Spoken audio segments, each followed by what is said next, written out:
Flashes of bright camera lights exploded in Amelia's face. "Amelia, did you marry him for money? Mrs. Cole, is it true you ruined his company? Are you the reason the billionaire Adrian Cole is under investigation?" Voices from reporters crashed into each other like waves. Amelia George stood frozen at the top of the marble staircase inside a golden hotel ballroom in Victoria Island, Lagos. She wore a simple but elegant white dress. The diamond ring on her finger sparkled under the chandelier, but her hands were shaking. This was supposed to be a happy night. Instead, security guards were pushing reporters back. Expensive guests in suits and glittering gowns were whispering and pointing their phones at her, recording everything. On the stage below, a large screen showed Adrian's face beside a headline, "Billionaire Tech CEO Adrian Cole accused of fraud. Wife at the center of scandal." Amelia's chest tightened. How did a hungry girl from a dusty town end up here, being blamed for ruining a billionaire?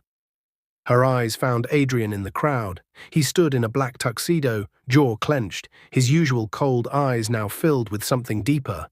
Hurt, fear, and something that looked like regret. A group of his lawyers and board members surrounded him, talking fast, waving papers. One of the men pointed straight at her. "Your wife is the problem," he snapped. "If you don't do something, you will lose everything." Slowly, Adrian walked up the steps toward her. Each step sounded like a drum in her ears. Reporters went wild. "Are you divorcing her, Mr. Cole? Is your marriage fake? Did she trick you?"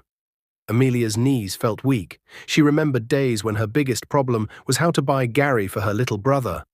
Now the whole country was watching her. Adrian stopped in front of her. For a moment the noise faded. She saw only him. He held a white envelope. Divorce papers. His voice was low, meant only for her, but the microphones caught it anyway. "You once returned something I could never repay," he said softly. "Now everyone thinks you stole my life." His eyes searched hers. "Tell me, Amelia, after everything, do you still want to stand by me?" Before she could answer, a loud voice broke through the noise. "Mrs. Amelia Cole." Everyone turned. A stern-looking official held up a document. "If you sign those papers, you will be free. But if you don't," he paused, eyes hard, "you may go down with him." The crowd gasped. Amelia's heart pounded. Her whole body trembled. How did it come to this?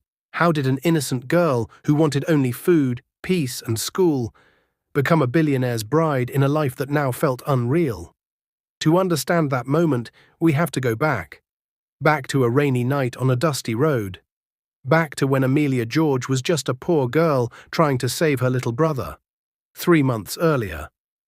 In a small town far from Lagos, the sky was grey and heavy. Rain poured down like someone had opened a bucket in the clouds. The streets were muddy. Water rushed in little rivers along the sides of the road. Inside a tiny roadside provisions shop, Amelia stood behind a wooden counter, counting the last few packets of noodles. She was 23, slim, with tired brown eyes and soft dark skin.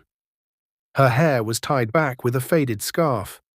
Her clothes were simple, a worn-out t-shirt and a long skirt that had been washed so many times the color had faded. Her stomach growled loudly. She ignored it. She was thinking of her little brother, Tobe, waiting at home.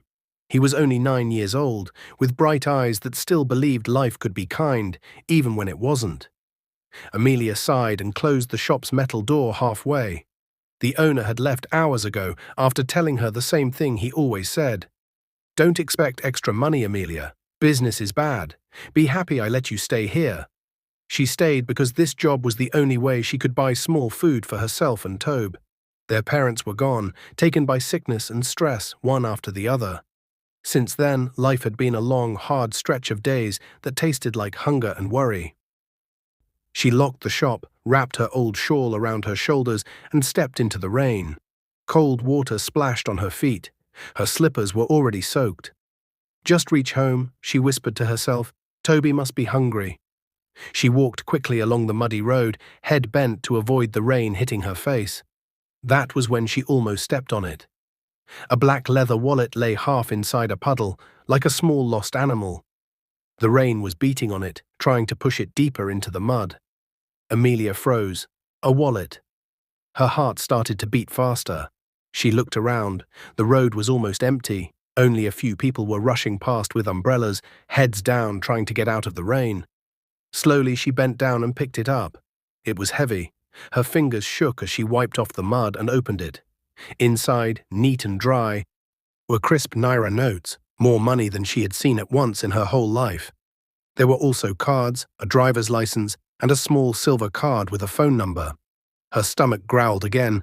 With that money, she could feed Tobe for weeks. She could pay part of the rent, maybe even save for school.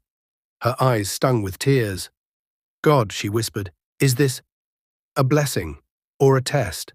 The rain was pounding now. Cars drove by, splashing more water on her legs. Thunder rolled in the distance. She took a deep breath and looked at the name on the ID card. Adrian Cole. The name sounded familiar. Her mind flashed back to the small TV at the bar next to the shop. Just last week, people had been watching the news.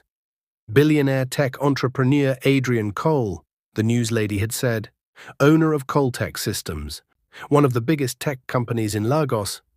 The men at the bar had argued about him. He is too proud. He is smart, that's why he is rich. These rich men don't care about people like us.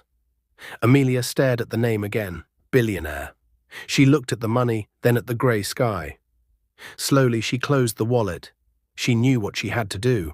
With shaking fingers, she took the little silver card and read the phone number. She ran to the nearest kiosk, where an older woman sold recharge cards. Auntie, please, Amelia said, voice small. Can I use your phone? It's an emergency. I will pay with tomorrow's salary. The woman looked at her, then at the muddy wallet. Emergency, she said, suspicious but curious. Okay, make it quick.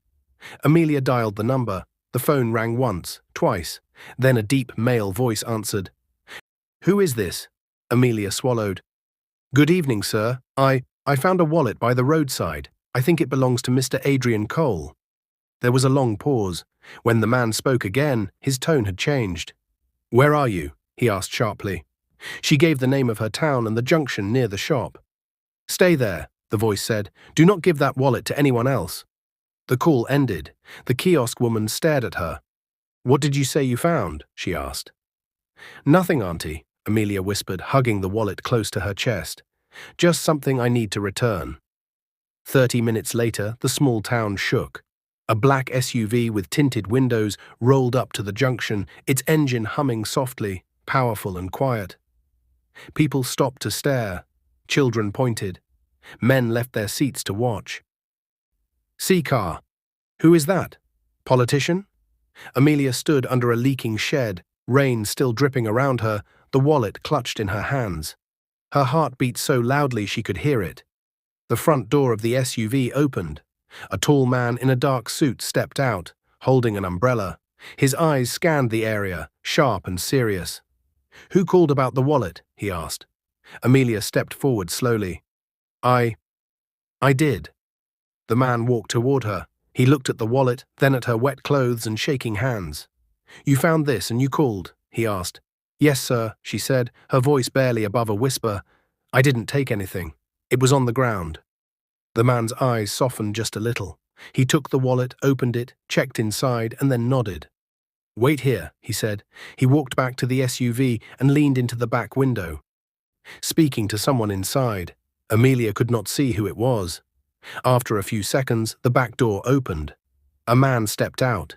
He was tall, in his mid-30s, wearing a simple black shirt. The rain did not touch him. The bodyguard's umbrella covered him. His face was sharp, handsome, but hard, like he had forgotten how to smile.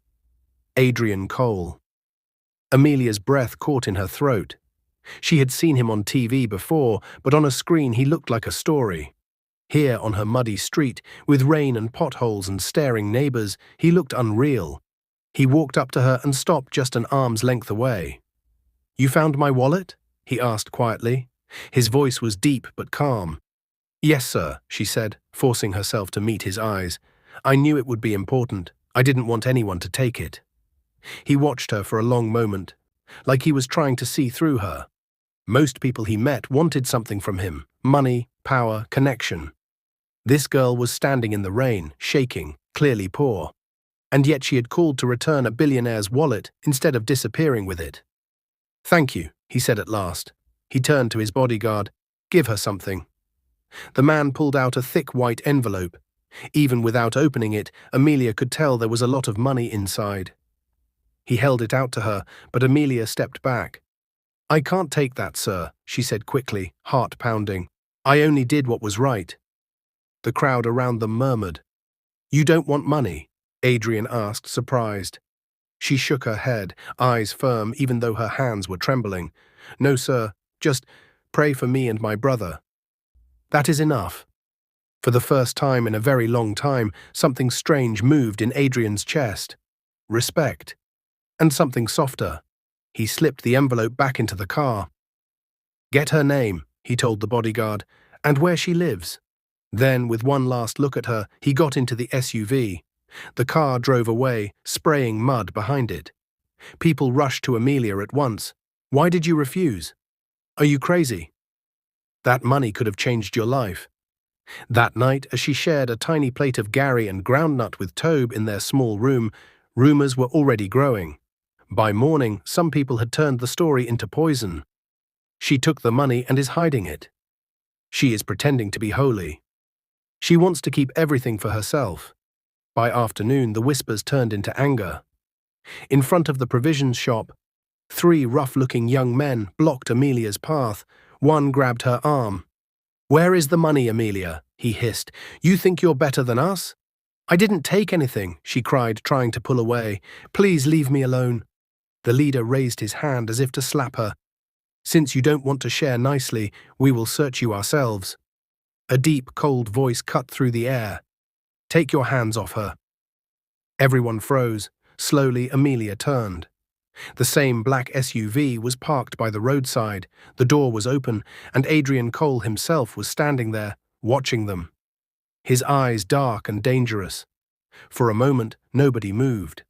The rain had stopped, but the air still felt heavy, like a storm had only shifted from the sky into the hearts of everyone standing there. The 3 young men who had surrounded Amelia slowly lowered their hands. Their eyes darted between Adrian Cole and the black SUV behind him. Adrian wasn't smiling. He wasn't angry either. He was something scarier, calm and dangerous. Did you not hear me? He said, voice low but sharp. Let her go. The leader swallowed hard. Even the bravest troublemaker knew that tone. It was the tone of a man who owned things and controlled people. The man pushed Amelia backward. We didn't do anything, sir, he said, nervous. We were just talking. Is this how you talk? Adrian asked, by grabbing someone who already looked scared. The 3 men stepped away quickly. One muttered, Sorry, sir. Another whispered, We didn't know she was your friend. Adrian raised an eyebrow. My what? The men looked confused, scared, and embarrassed all at once. They didn't wait for him to continue. They ran, disappearing behind the roadside kiosk. Amelia stood trembling, clutching her shawl. Her chest rose and fell fast. She was trying not to cry, but her eyes betrayed her. Adrian took a step closer, careful not to frighten her. Are you hurt? He asked. She shook her head, but tears still rolled down her cheeks. No, sir, she whispered, just scared. His jaw tightened. He glanced at the direction the boys ran. If anyone touches you again, he said, tell me. Her eyes widened slightly. Tell you? Sir, you're a very busy man. You won't even remember me. Adrian's face softened in a way even his own employees rarely saw. Amelia, he said quietly, I didn't come back here because I forgot you. She blinked, surprised. Why did you come back? He didn't answer immediately. Instead, he motioned toward the SUV.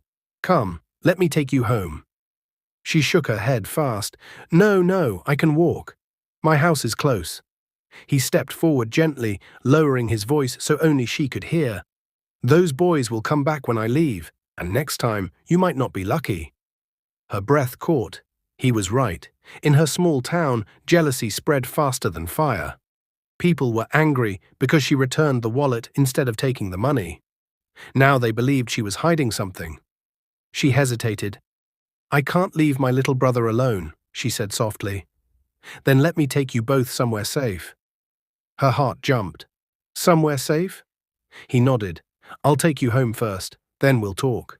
She didn't know why, but she trusted him. Maybe because he didn't shout. Maybe because he looked at her like she mattered. Maybe because he didn't think she was stupid for being honest. Or maybe because, deep down, she felt he didn't come for the wallet. He came for her. A ride that changed everything. The inside of the SUV felt like a different world. Smooth leather seats, cool air, the soft smell of expensive cologne. Amelia sat quietly, hands folded on her lap, careful not to touch anything. Adrian sat beside her. His bodyguard drove. For a long moment nobody spoke. The car moved along the muddy road, passing the small shops and the broken houses Amelia knew too well. She felt ashamed. This was her world. Dark, poor, forgotten. She glanced at Adrian. He wasn't looking at her. He stared out the window, watching the poor neighborhood with a strange expression, one she couldn't read. Finally, she found the courage to speak. "Sir, why did you really come back?" He turned to her. "Why do you think?"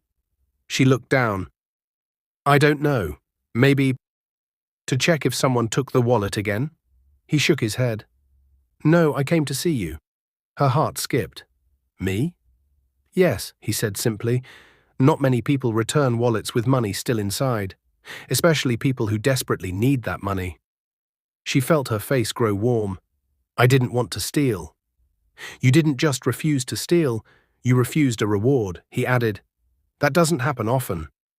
Silence fell again, but this time it wasn't uncomfortable. It felt strange, warm, like something invisible was forming between them. The car stopped at her house, a small one-room building with peeling walls and a rusted zinc roof. Tobe ran out barefoot, eyes bright. "Sister," he shouted, "you're back." Then he froze when he saw Adrian stepping out of the SUV. "Sister, who is that?" Tobe whispered, shocked. Adrian surprisingly smiled slightly. "You must be Tobe." Toby gulped. "Yes, sir." Adrian crouched a little to his height. "Your sister saved my wallet. I came to thank her." Toby nodded slowly, still staring. "Sir, are you a governor?" Adrian almost laughed. "No, I work in computers." Tobe's eyes widened. "Wow." Amelia watched them, confused at the sight of this cold billionaire speaking gently to her little brother. Adrian stood and looked at Amelia. "May I come in?" She froze. Inside?" He nodded. She panicked. Their room was extremely small. One mattress, one broken fan, a pot in the corner, a bucket for water. But she couldn't say no. "Please, come in." He ducked inside the tiny room. His shoulders almost touched the wall. He looked around, and Amelia wished the ground would open and swallow her. "I'm sorry," she said quickly. It's not nice." He turned to her. "It's honest," he said softly, "and clean." She blinked. Nobody ever complimented their little home. He motioned for Toby. "Do you like school?" Toby looked away shyly. I don't go to school anymore." "Why?" Adrian asked gently. Amelia answered before Toby could. "No money, sir." Adrian's face tightened. He turned to Amelia. "You're taking care of everything alone." She nodded. He stepped closer. "And who takes care of you?" Her lips parted slightly. "No one." For the first time, something broke inside Adrian's eyes, something sad.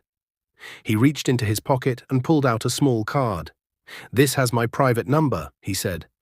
"If anyone ever threatens you again, call me." She stared at the card like it was a bomb. "I can't call you, sir. You're too important." He held her gaze firmly. "To me, Amelia, honesty is more important than money, and you saved something much bigger than a wallet." She swallowed. "Bigger? You saved my faith in people." Before she could speak, his bodyguard stepped forward. "Sir, we need to leave. You have a meeting in Lagos by 8. Adrian nodded, then turned to Amelia. "I'm coming back tomorrow." She froze. "What? Why?" He looked directly into her eyes, long enough that she felt her heartbeat in her ears. "To talk about your safety." The SUV pulled away, leaving dust behind, and as Amelia held the card tightly in her hand, she didn't know what scared her more, the danger coming for her, or the billionaire who had just stepped into her life. Just as she turned to go inside, a familiar voice whispered from the shadows, "Amelia, people like him don't help for free." Amelia spun around. Her neighbor, Mama Chinière, stood with arms folded, an angry smirk on her face. "Get ready," she hissed. "Your life is about to change, and not in a good way." Amelia's heart dropped, because the look in her neighbor's eyes was not jealousy, it was a warning. Amelia did not sleep that night. Every small sound outside made her flinch. Every shadow through the torn curtain made her heart jump. Toby slept beside her, cuddling the old teddy bear their mother had sewn before she died, but Amelia's eyes stayed open. Her neighbor's words kept echoing in her head. People like him don't help for free. She tried to shake it off, but fear was a seed. It grew even when you begged it not to.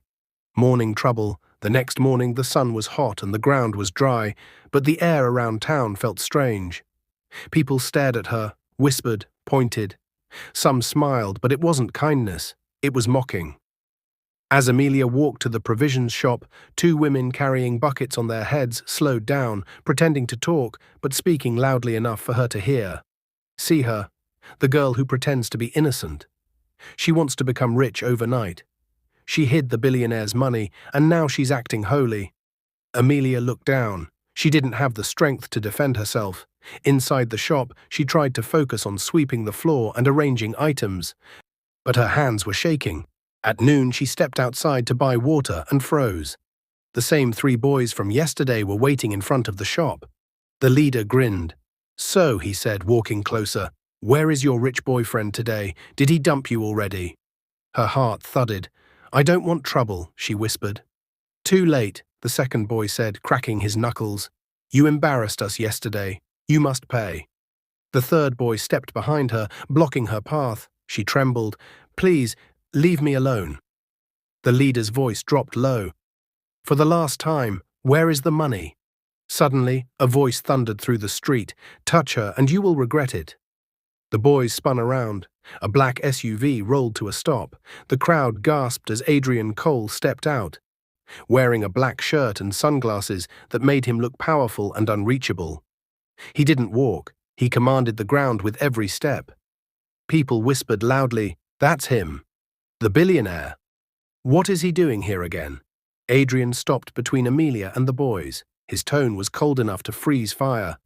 "If any of you threaten her again," he said, "you will spend the next 5 years explaining yourselves to the police." The boys backed up immediately. Sorry, sir. We didn't mean anything. We were just playing." Adrian didn't blink. "Go home. Now." They ran like their lives depended on it. Amelia exhaled shakily. Her whole body felt weak. Adrian turned to her. "You're shaking." "I'm fine," she whispered. "You're not." He looked around at the staring crowd, angry, curious, jealous.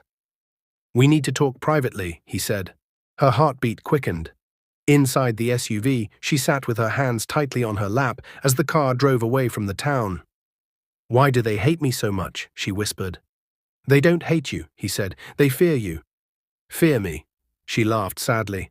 "I have nothing." "You have something rare," he replied calmly. "Honesty, purity, courage. People envy what they cannot control." His words were gentle, but her world was not. She swallowed hard. "Why do you keep helping me?" she asked quietly. "You don't know me." He looked out the window for a moment before answering. "My mother was like you," he said, "strong, kind, honest. When she died, I lost the only good thing in my life." Amelia stared at him. His voice grew softer. "You remind me of the kind of person she prayed I would marry someday." Her breath caught. Before she could speak, the SUV slowed to a stop beside a quiet road near a small abandoned football field. Children were not playing there today. The place was empty. Adrian turned to her fully. "Listen carefully, Amelia."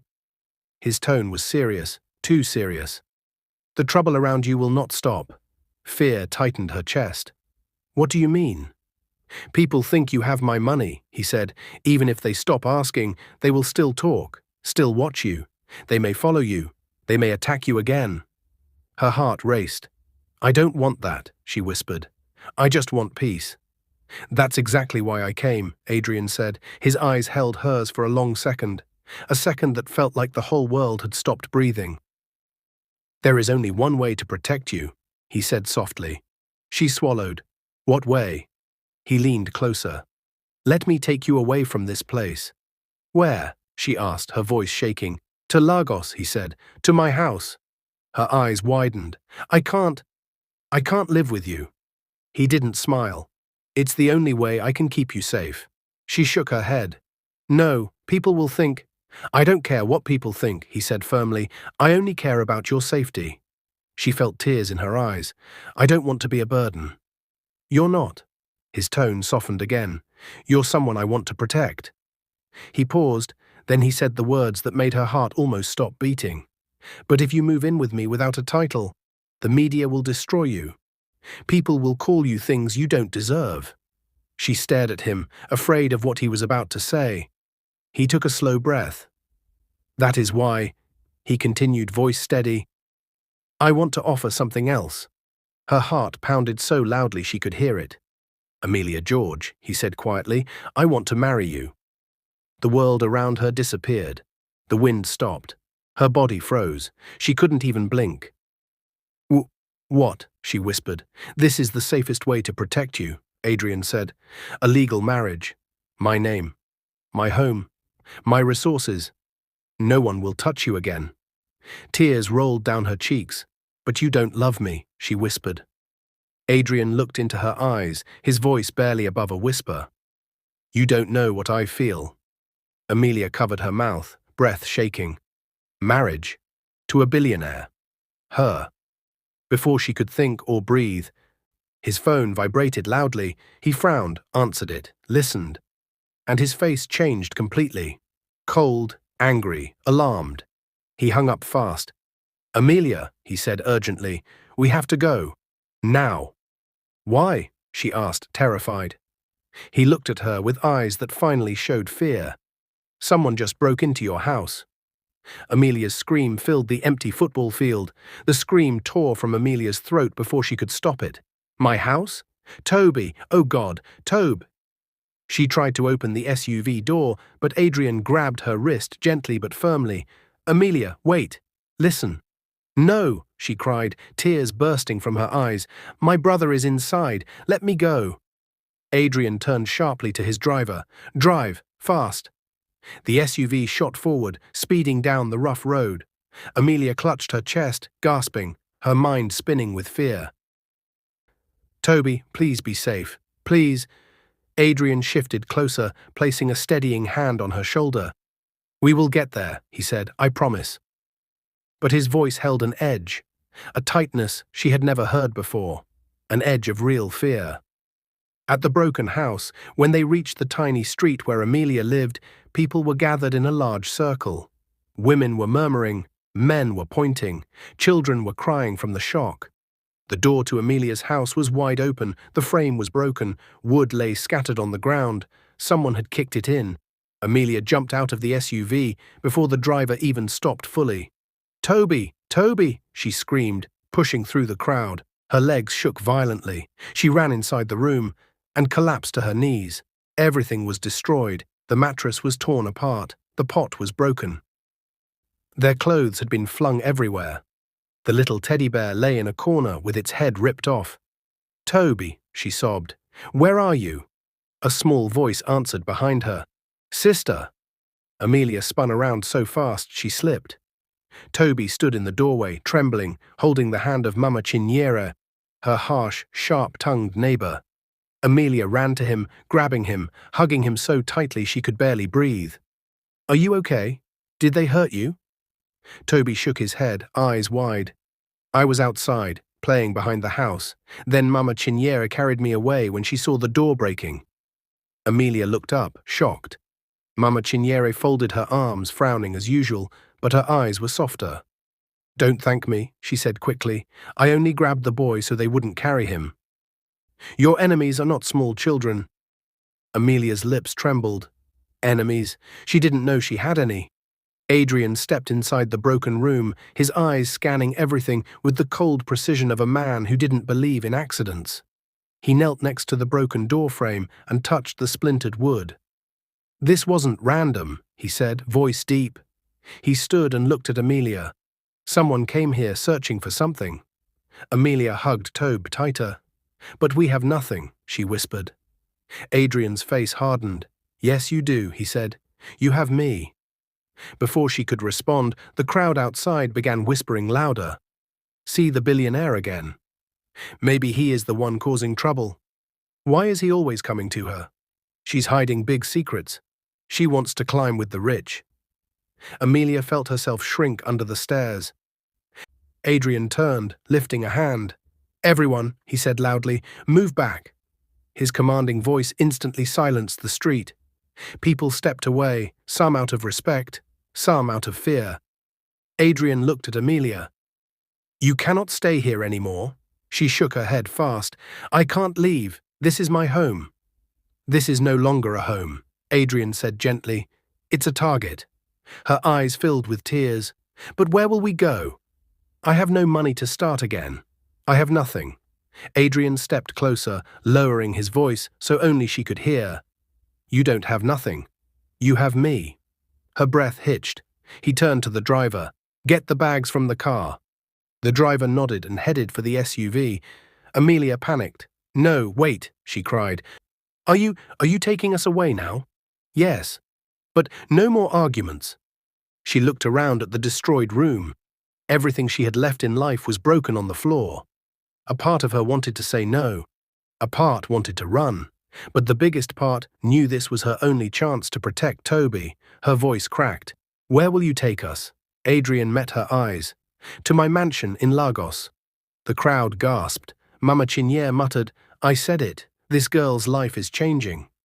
But Amelia wasn't thinking about luxury or money or shock. She was thinking about the danger.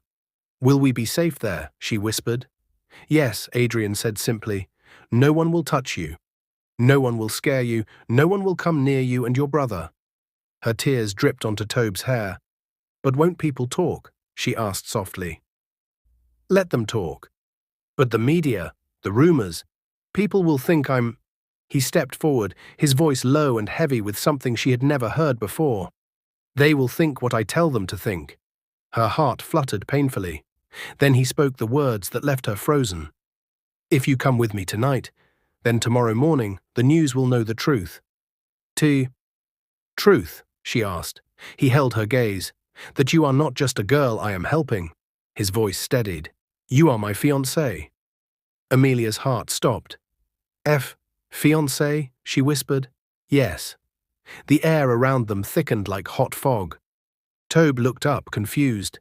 "Sister, what is fiancée?" Amelia couldn't answer. Adrian continued, "You will be under my legal protection. You will live in my home. You will never fear again." Her entire body trembled.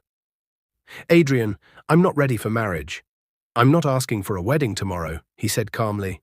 "I'm asking for your trust." Her lips parted. "But why me?" "I'm nobody." Adrian shook his head slowly.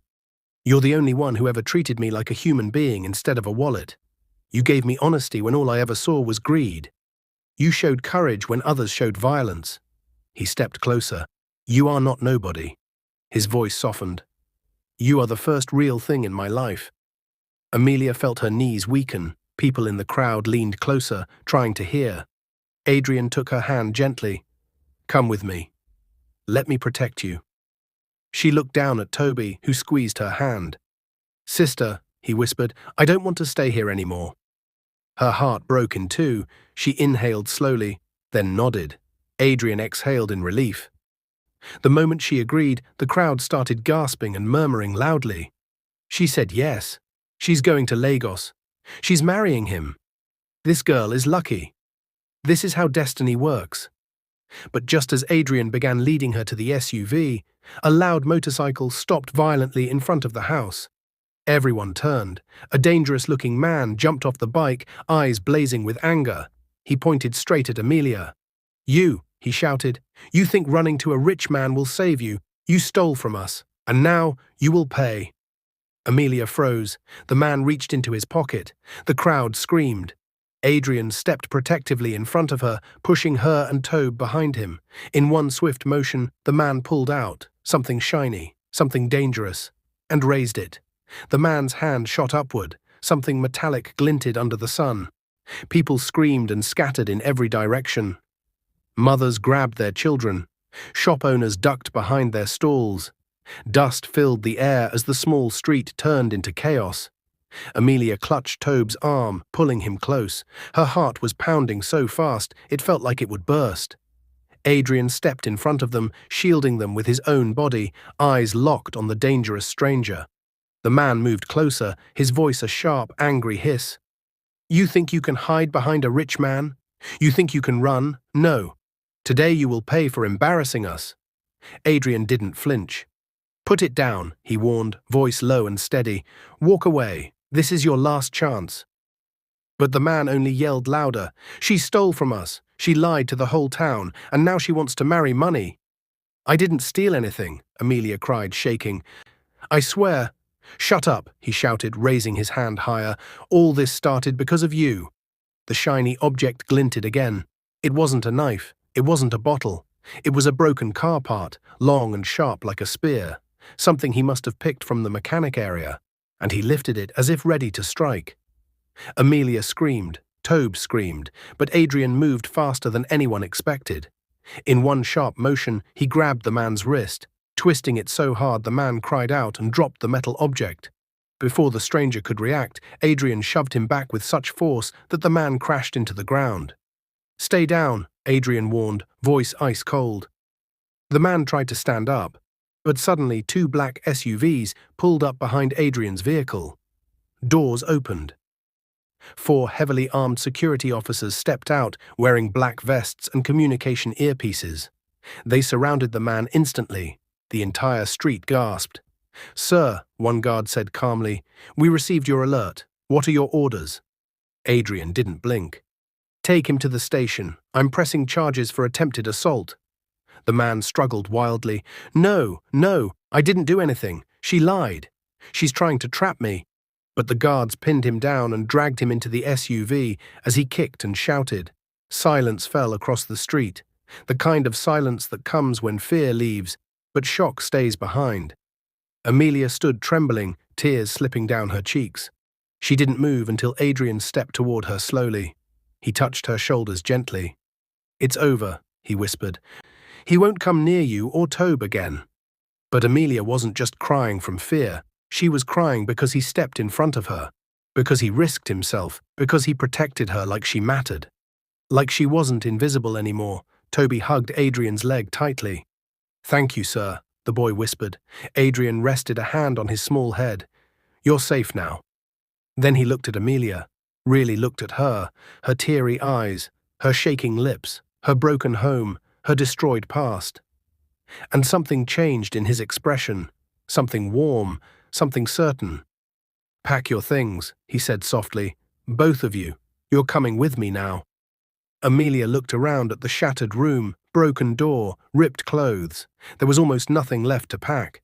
Her voice was barely a whisper. "I don't want trouble for you." "You're not trouble," Adrian said. "You're the reason I'm standing here."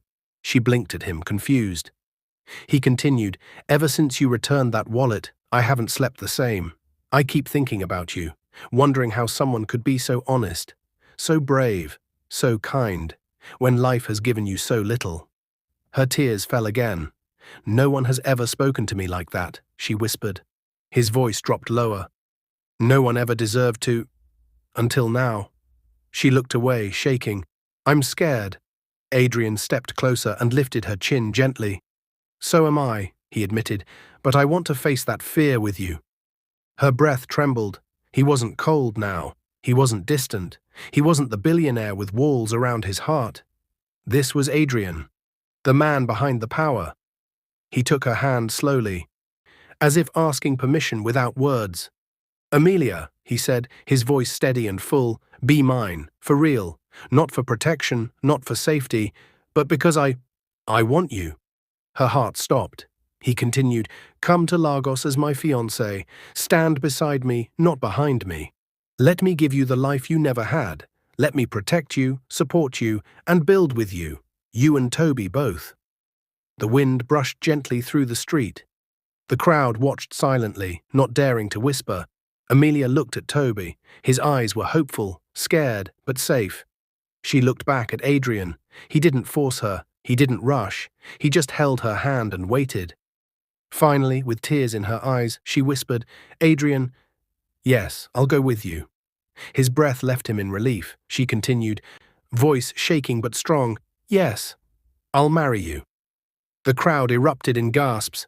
Mama Cinieri clutched her chest dramatically. Men slapped their friends' shoulders. Children shouted excitedly. Women covered their mouths in disbelief. But Adrian didn't look at anyone else. He looked only at Amelia. He pulled her into a gentle embrace, careful, respectful, soft, like she was something precious. Tobe hugged them both, wrapping his tiny arms around their waists. And for the first time in years, Amelia felt safe.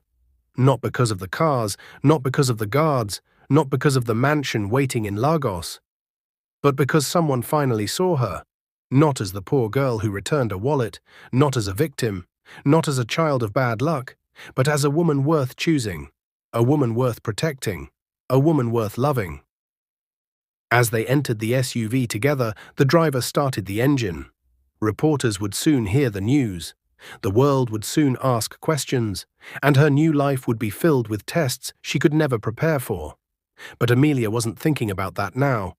She held Toby's hand with one hand, and Adrian's with the other. Her old life was behind her. Her new life, unbelievable, unreal, and full of unknowns, was ahead. And as the SUV drove away, the whole town whispered the same thing. The innocent girl has become the billionaire's bride, and her new life has only just begun. If you like this story, comment, share, and subscribe to our channel for more interesting stories.